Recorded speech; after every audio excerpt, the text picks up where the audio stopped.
মুহুর্মুহু ইসরায়েলি ক্ষেপণাস্ত্র আঘাত হানছে গাজা উপত্যকায়, কেড়ে নিচ্ছে অসংখ্য ফিলিস্তিনির প্রাণ। বেসামরিক ভবনগুলোর পাশাপাশি অনিরাপদ হয়ে উঠেছে শরণার্থী শিবির তথা ত্রাণ কেন্দ্রগুলো।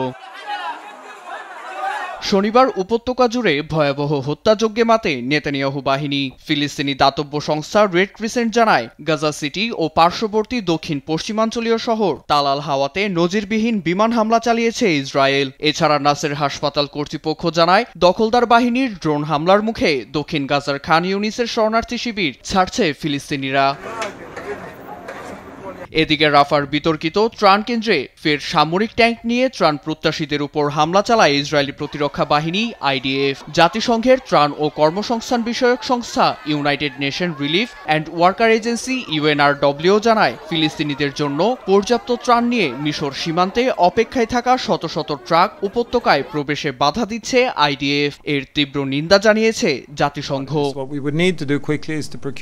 আমাদের যথেষ্ট সামর্থ্য ও মজুদ রয়েছে, শুধু সেগুলো ফিলিস্তিনিদের হাতে তুলে দেয়া বাকি। কিন্তু গমের আটা ও খাদ্যপণ্যগুলো বেশি দিন সীমান্তে আটকে থাকলে নষ্ট হয়ে যাবে। আমাদের দ্রুত পদক্ষেপ নেওয়া উচিত।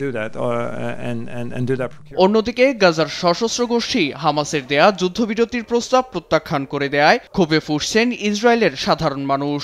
এর প্রতিবাদে শনিবার তেল আবিবের হস্টেজ স্কয়ারে বিক্ষোভে নামে অন্তত 2000 মানুষ।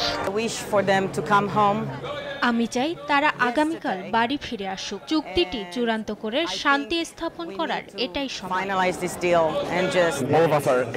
জিম্মিদের ভবিষ্যৎ নিয়ে আমরা চিন্তিত। যত দ্রুত সম্ভব তাদের ফিরিয়ে আনতে হবে।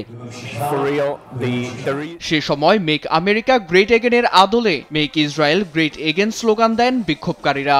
অবস্থান নেন যুক্তরাষ্ট্র দূতাবাসের সামনেও।